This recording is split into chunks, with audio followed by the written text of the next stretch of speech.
হাজার হাজার বছর আগে ভূমিকম্প এসব হওয়ার ফলে বড় বড় গাছ পৃথিবীতে ছিল, সেই সব গাছ টাছগুলো ভেঙে পড়ে গেছিলো, হেলে পড়ে গেছিলো, তার উপরে মাটি চাপা পড়ে গেছিলো, ঠিক আছে? সেইগুলো অনেক নিচে চলে গেছে, তার উপরে মাটি, তার উপরে মাটি, এরকম করে করে অনেক নিচে চলে গেছে। যেহেতু অনেক নিচে চলে গেছে, সেই জন্য নিচে মাটির তলায় কি আছে? আগ্নেয়গিরি আছে। আগ্নেয়গিরির গরম আছে, গরম মানে কি? তাপ। আর ওপরে মাটি আছে, মাটির একটা চাপ, নিচ থেকে তাপ পেয়ে আর মাটির ওপর থেকে চাপ পেয়ে তার ফলে ওই গাছের গুঁড়িগুলো কয়লাতে পরিণত হয়ে গেছে, মানে কয়লা তৈরি হয়ে গেছে। সেই কয়লাগুলো মাটির অনেক নিচে আছে। যখন সেইগুলোকে তোলা হয় না, যে জায়গায় পাওয়া যায় মাটির নিচে, সেইখান থেকে কয়লাগুলোকে তোলা হয়। হ্যাঁ, মাটির নিচ থেকে কয়লাগুলোকে তুলতে হয়, তুলে আনতে হয়। সেইটা তো আর মানুষ এমনি একা একা পারবে না। অনেক মানুষ, অনেক ইঞ্জিনিয়ার, অনেক সায়েন্টিস্টরা যখন জানতে পারে যে ওইখানে কয়লা আছে, তখন সেইখান থেকে কয়লা তোলা হয়।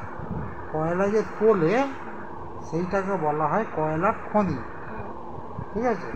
তো সেইখানে ইঞ্জিনিয়ার লাগে, মানে এগুলো তো সব মানে এই যে অশিক্ষিত লোকেদের কাজ নয়। মাটির তলায় কোথায় কি আছে তারা কি করে জানবে? জানতে তো পারবে না।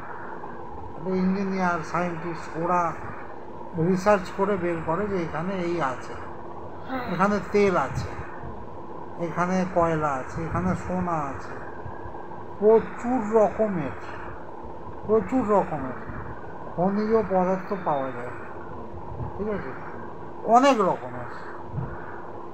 পৃথিবীতে যত রকমের খনিজ পদার্থ পাওয়া যায় তার ম্যাক্সিমামটাই মাটির অনেক নিচে থাকে। মাটির নিচে অনেক গভীরে থাকে, অনেক গভীরে।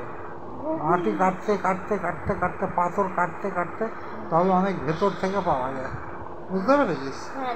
আর খুব কম সেগুলো যেতে পারবে কি করে? তারা জানে না কি? তারা তো জানে না। তারা ওই পর্যন্ত পৌঁছবে কি করে? ওই পর্যন্ত পৌঁছবে না। হ্যাঁ, মেশিন বানিয়ে, রোবট বানিয়ে ওরাই করে, কোনো মানুষ করতে পারবে না। হ্যাঁ, ঠিক আছে, মানুষ এইটুকুই করতে পারবে, রোবট করতে পারবে। হ্যাঁ, ঠিক আছে, ড্রিল দিয়ে কেটে কেটে, ঠিক আছে।